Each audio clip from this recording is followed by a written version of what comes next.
नमस्ते सभी को। आज आप लोग अपना पाठ्य पुस्तिका में अपठित पाठ उपवाचक, जिसमें आपको दो क्वेश्चन और एक पैसेज भी दिया जाता है उसमें, और अन्य इसमें कोई ग्रामर वगैरह व्याकरण नहीं रहता है। तो इस पाठ को थोड़ा पढ़ना और आनंद लेना है, क्योंकि पैसेज आपको इसमें से दिया जाएगा, उस पैसेज को पढ़ना और उत्तर लिखना है। और दूसरे इसमें जो क्वेश्चन है उसमें से आपको कोई एक क्वेश्चन, यानी दो लेसन उपवाचक में से जो क्वेश्चन आता है उसमें से कोई दो में से आपको एक करना रहता है। तो ये, और इसमें व्याकरण संबंधी कोई प्रश्न नहीं रहते।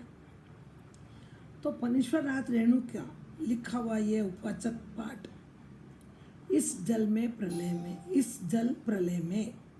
देखिए, प्रलय का अर्थ ये पहले आपको समझना है। प्रलय का अर्थ है तूफान। जब पानी चारों ओर आ जाता है तो तूफान हो जाता है, बाढ़ आ जाती है।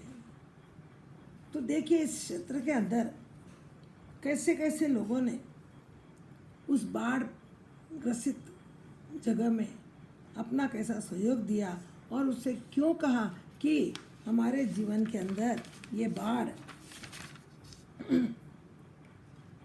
आने के क्या हमारे लिए कैसे मृत्यु तरल दूत है। मृत्यु तरल दूत, मौत का बुलावा, सेवक, दूत का अर्थ है कि कहाँ गया है उसे। और देखिए, इस बात को समझना है। पढ़ूंगी मैं, कोई कहाँ पर भी आपको हार्ड लगे आप उसको, उस शब्दों को रेखांकित कीजिए और उससे मुझे पूछिए।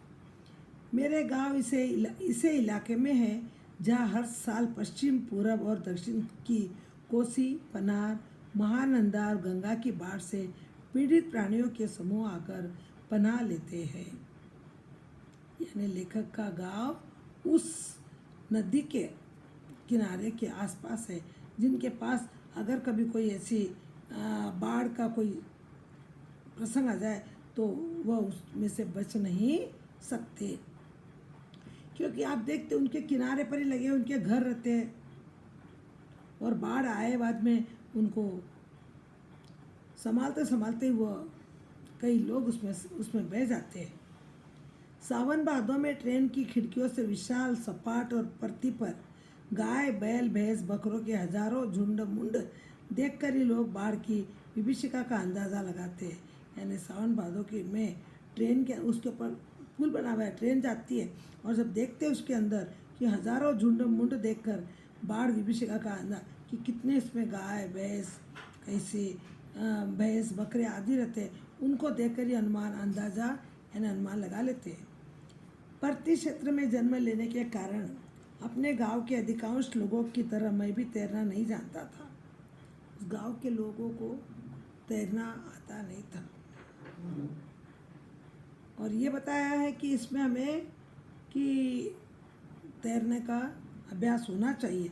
पर किंतु मैं खुद, लेखक ने कहा मुझे भी तैरना नहीं आता, किंतु 10 वर्ष की उम्र में पिछले साल तक बॉय स्काउट, स्वयंसेवक, राजनीतिक कार्यकर्ता अथवा रिलीफ वर्कर की हैसियत से बाढ़ पीड़ित क्षेत्रों में काम करता रहा हूँ। स्काउट, स्वयंसेवक, ये लोग वो होते हैं जहाँ पर कहीं पर विपदा आती है, जो व्यक्ति पानी में गिर जाता है, अपने प्राणों को त्याग देता है या बाढ़ से ग्रसित हो जाता है, उस समय उन लोगों की रक्षा करने के लिए काम। आपने देखा था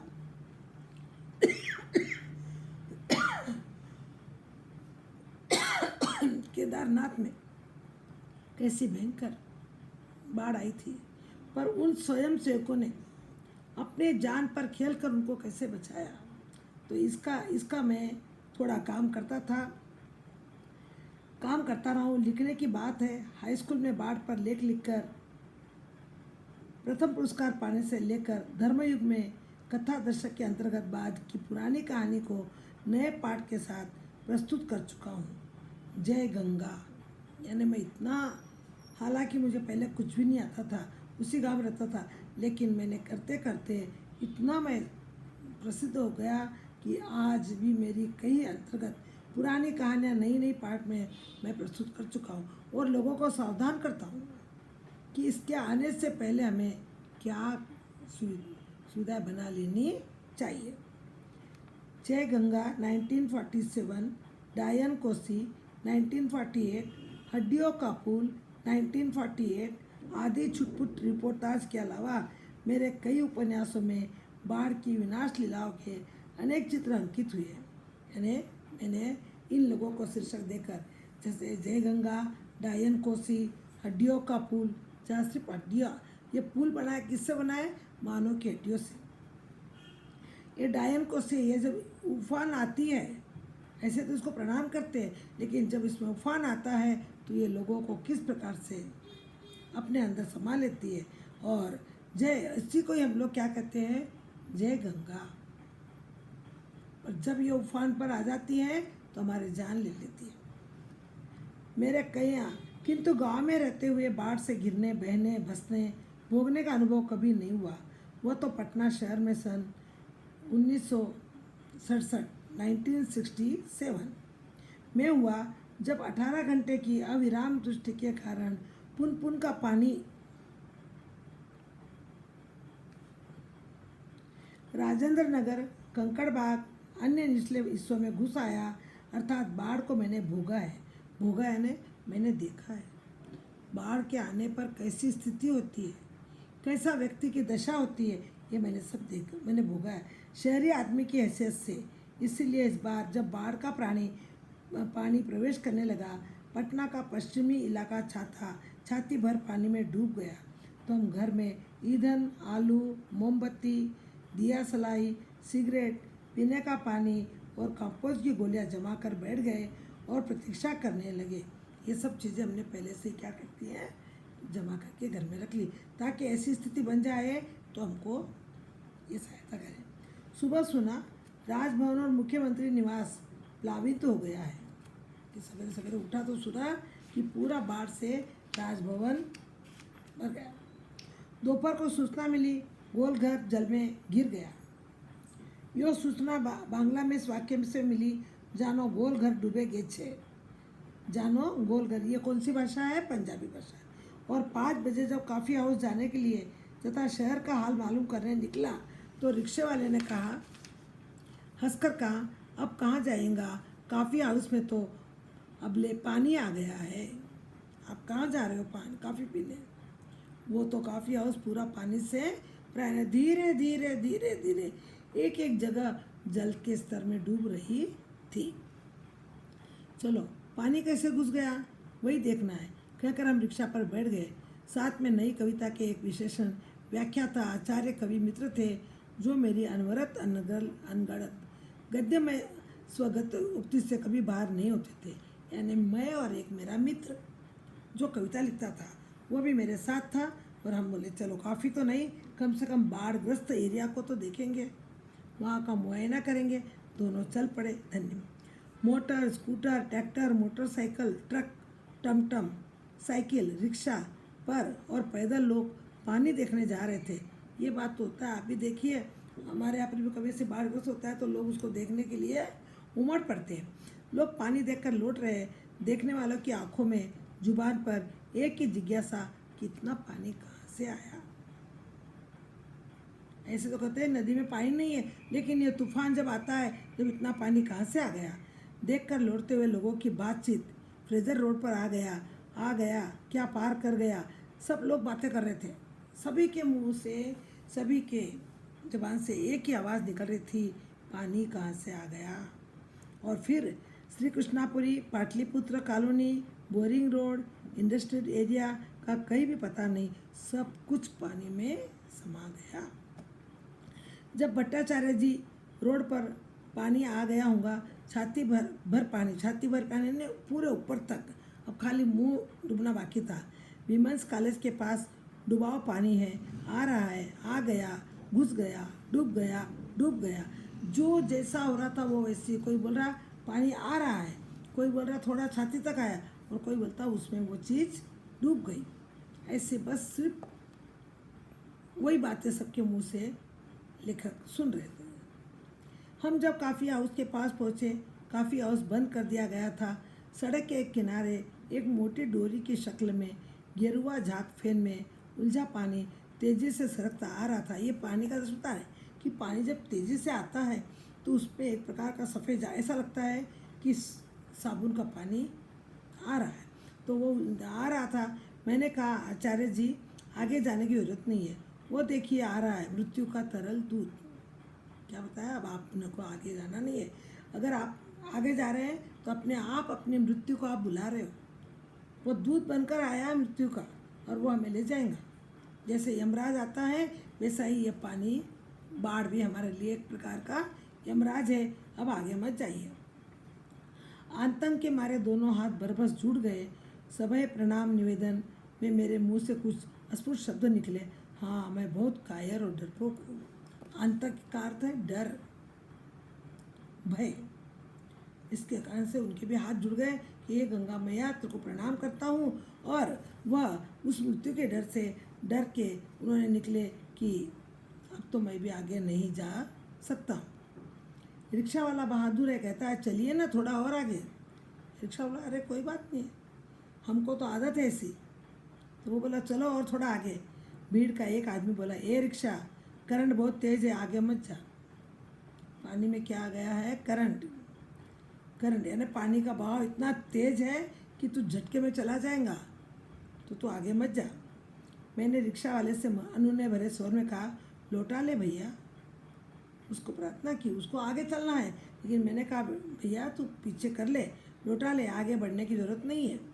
रिक्शा मोड़कर हम अप्सरा सिनेमा हॉल के बगल से गांधी मैदान की ओर चले। अप्सरा सिनेमा हॉल, पर वहाँ पर भी कोई नहीं है, हॉल भी बंद है पूरा, सिनेमा थिएटर भी बंद है, कौन आएगा? ऐसी स्थिति में कौन सिनेमा में, कौन कॉफ़ी हाउस में, कौन कहाँ जाएगा? ये देखिए।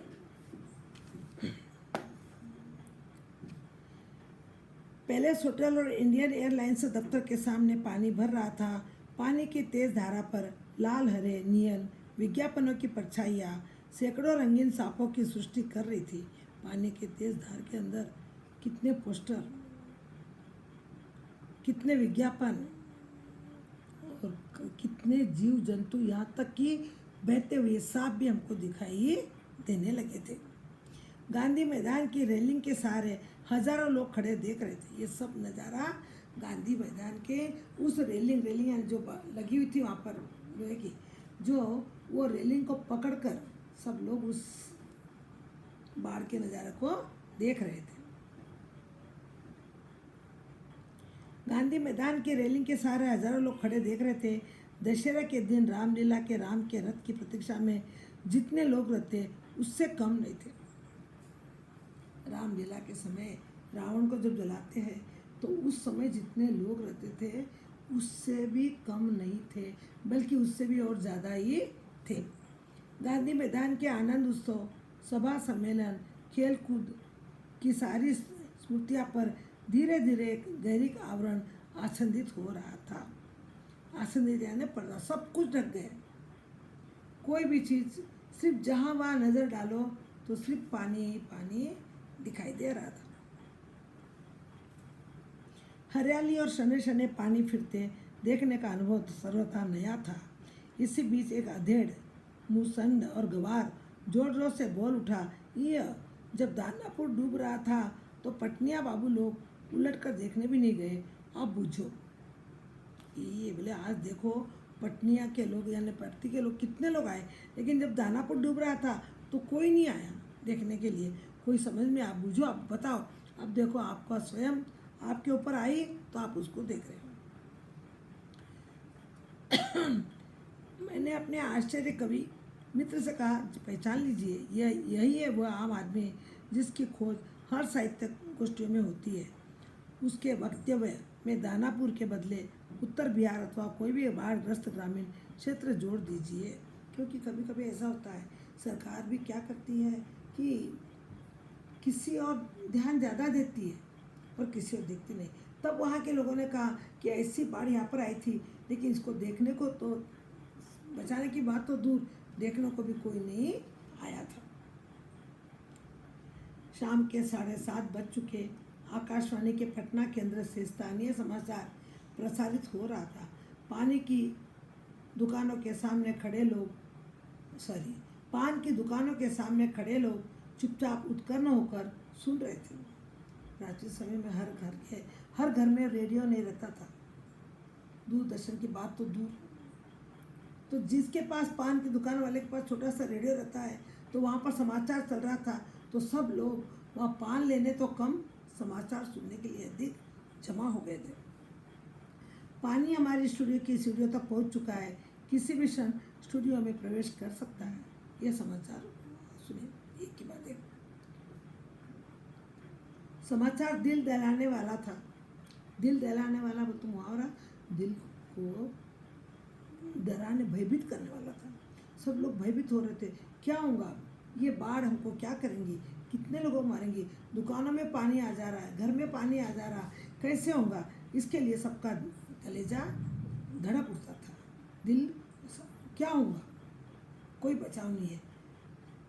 मित्र के चेहरे पर भी आतंक की कई रेखाएं उभरी, किंतु हम तुरंत ही सहज हो गए। अब मेरे मित्र के ऊपर भी थोड़ा भय आ गया।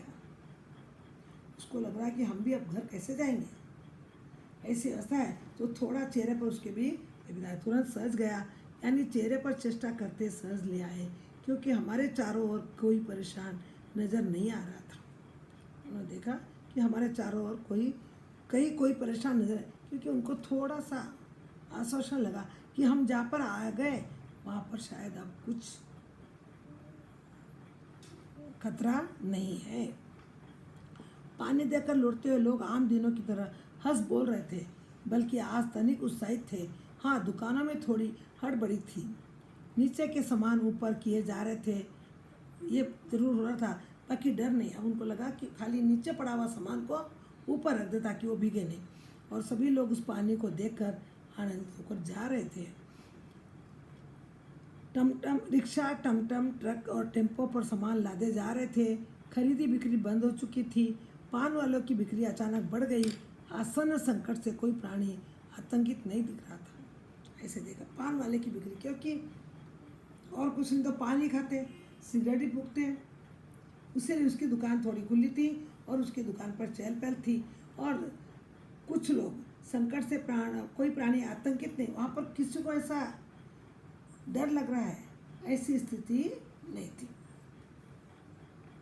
पान वाले के आदमकद आईने में उतने लोगों के बीच हमारी सूरतें मुहर में नजर आ रही थी। यानी पान वाले ने अपनी दुकान में एक बड़ा चश्मा आईना कांच लगा के रखा था, उसमें हम दोनों की सूरत दिखाई दी। अब हम थोड़ी देर भी ठहरेंगे तो वहाँ खड़े लोग किसी भी क्षण ठटाकर हम पर हंस पड़ सकते हैं। जरा इन बुजदिलों का हुलिया देखो, क्यों हंस रहे थे पता नहीं कि हम वहाँ तक आए थे तो हमारा हुलिया पूरा बिगड़ चुका था। हुलिया है ना चेहरा, अगर वो लोग हंसेंगे हमारे ऊपर, इसीलिए कहेंगे कैसे बुजदिल है देखो, क्योंकि हमारे दिल में, चेहरे पर अभी भी एक प्रकार का भय छाया हुआ था। और लोग हमारे भय को देखकर हमारे ऊपर हंसेंगे, क्योंकि बाकी सब लोगों को वहाँ पर कोई चिंता की कोई बात नहीं थी, कोई डर की कोई बात नहीं थी, लेकिन ये दोनों के चेहरे पर अभी भी डर था। और वह उस शीशे में उनको जब देखा अपना सूरत, तो उनको लगा अरे हमको यहाँ से चले जाना, नहीं तो ये लोग हमारे ऊपर हंसेंगे। क्योंकि वहाँ ऐसी बातें चारों ओर से उछाली जा रही थी, एक बार डूबी जाए धनुष कोटि की तरह पटना लापता न हो जाए कहीं, सब पाप धुल जाएंगे। सब लोग मजाक कर रहे थे, वहाँ पर मजाक का माहौल चल रहा था। जैसे कुछ लोग अपने पाप को धोने के लिए गंगा में डुबकी लगाते हैं, तो बोले कोई बात नहीं है, तूफान आया इसमें हम लोग डुबकी लगा लेंगे ताकि हमारे पाप भी क्या हो जाएंगे, धुल जाएंगे। ऐसे प्रसंग पर उनके चेहरे पर किसी प्रकार का भय नहीं, बल्कि हंसी मजाक से वो अपना समय काट रहे थे। लेकिन इन दोनों के चेहरे में जो आतंक भरा हुआ था, डर भरा हुआ था, वो देखकर वो खुद ही झपझपा गए।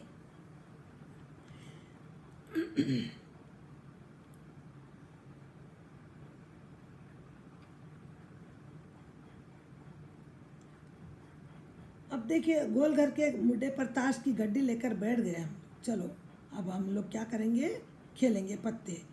विस्कोमान बिल्डिंग की छत पर क्यों नहीं भाई, यह मौकुल मौका है।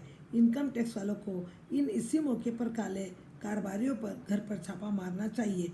आसामी बाम माल, वो बोला अरे आज इनकम टैक्स वाले अगर जाए तो ऐसे लोगों के ऊपर छापा मारे तो ये कहीं पर भी भाग नहीं सकते। इनका जो गोलमाल है वो हमको जब भी मिल जाता है। पर फिर भी देखिए अब वहाँ से जाकर राजेंद्र नगर चौराहा पर मैगजीन कॉर्नर की आखिरी सीढ़ियों पर पत्र पत्रिकाएं पूर्वक बिछी हुई थी। राजेंद्र नगर के चौराहा पर मैगजीन कॉर्नर की आखिरी सीढ़ियों पर जहाँ पर पानी नहीं पहुँचा वहाँ पर पत्र पत्रिकाएं रखी हुई थी। एक सप्ताह की खुराक एक ही साथ ले लूँ, क्या क्या ले लूँ।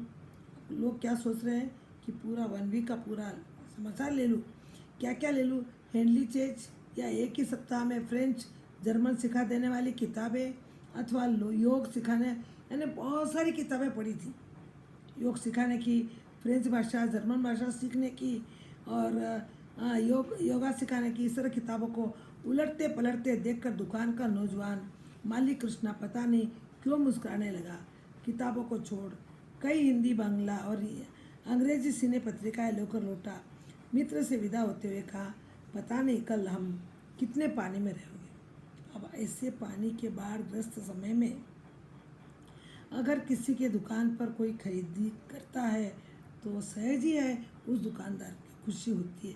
और वैसे ही वो दुकानदार बहुत खुश हुआ और यहाँ पर इसके मित्र ने कुछ अंग्रेजी सिने पत्रिकाएं लेकर लौटे और अपने मित्र से विदा लेकर वो कहा, चलो पता नहीं कल हम कितने पानी में रहे थे।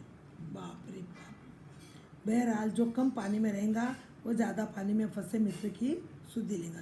लेकिन हमको क्या करना है, कम पानी वाला ज़्यादा पानी में रहने वाले का हमको क्या लेना है, उसका सुधि लेना है, उसका ध्यान रखना है। फ्लैट में पहुंचा ही था कि जनसंपर्क की गाड़ी में लाउडस्पीकर की घोषणा करती हुई राजेंद्र नगर पहुंच चुकी थी। हमारे गोलंबर के पास कोई भी आवाज़ चारों बड़े ब्लॉकों की इमारतों से टकराकर मंडराती हुई बार बार प्रतिध्वनित होती है। प्रतिध्वनित यानी डबल रिसाउंड। वहाँ पर सिनेमा अथवा लॉटरी की प्रचार गाड़ी यहाँ पहुँचते ही भाइयों पुकार कर एक क्षण के लिए चुप हो जाती। पुकार मंडराती हुई प्रतिध्वनि होती है, भाइयों भाइयों भाइयों। एक अलमस्त जवान रिक्शा चालक है जो अक्सर रात के सन्नाटे में सवारी पहुंचाकर लौटते समय इस गोलंबर के पास आलाप उठाता है, सुन मेरे बंधु रे ये न, सुन मेरे मितवा वाह वाह ये। यानी वहाँ पर वो जो मीनार थी उस मीनार से वहाँ पहुँचकर जो भी आवाज़ लगाता था, रिक्शा वाला हो चाहे कोई बेचने वाला हो, तो वो आवाज़ उससे वापस पलट कर आती थी। रीसाउंड बोलते उसको। तो ये हम लोग अपने घर में बैठकर सुन सकते थे। गोलंबर के पास जनसंपर्क की गाड़ी से ऐलान किया जाने लगा। ऐलान यानी उनको सूचना दी गई, भाइयों ऐसी संभावना है कि बाढ़ का पानी रात्रि के करीब 12 बजे तक लोहानीपुर, कंकड़बाग, राजेंद्र नगर में घुस जाए, अतः आप लोग सावधान हो जाए। यानी उनकी खबर ये थी कि ये पानी वहाँ तक है लेकिन यहाँ तक भी आ सकता है, इसीलिए लोहानीपुर, कंकड़बाग और राजेंद्र नगर में के लोग पूरी तरह से सावधान हो जाइए। पहले ही अपनी सावधानी बना लीजिए। प्रतिध्वनि सावधान हो जाए, सावधान हो जाए, ये प्रतिध्वनि बोली ना, मैं रीसाउंड, ये वापस उनको ये आवाज़ आई। मैंने बुरा सामने से पूछा, गैस का क्या हाल है? तो मैंने अपनी पत्नी से पूछा कि भाई गैस का क्या मालूम, ये पानी अगर आ जाए तो हमारे पास गैस है या नहीं। बस उसी का डर है, अब ख़त्म होने वाला है।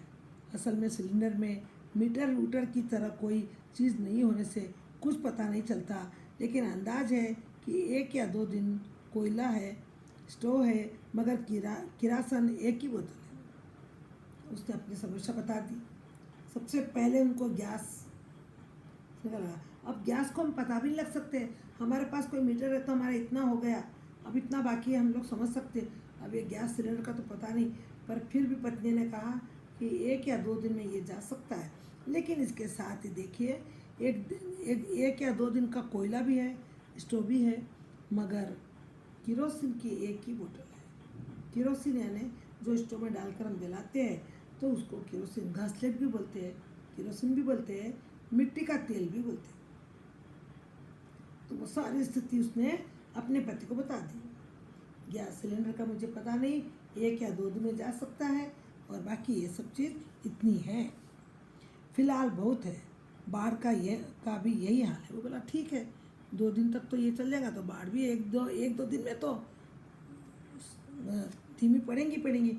मीटर उटर की तरह कोई चीज़ नहीं होने से पता नहीं चलता कि कब आ धमकी। और मैंने कहा सारे राजेंद्र नगर में सावधान सावधान ध्वनि देर तक गूंजती रही, क्योंकि री साउंड वो बार बार आते रहा कि आप लोग संभल जाइए।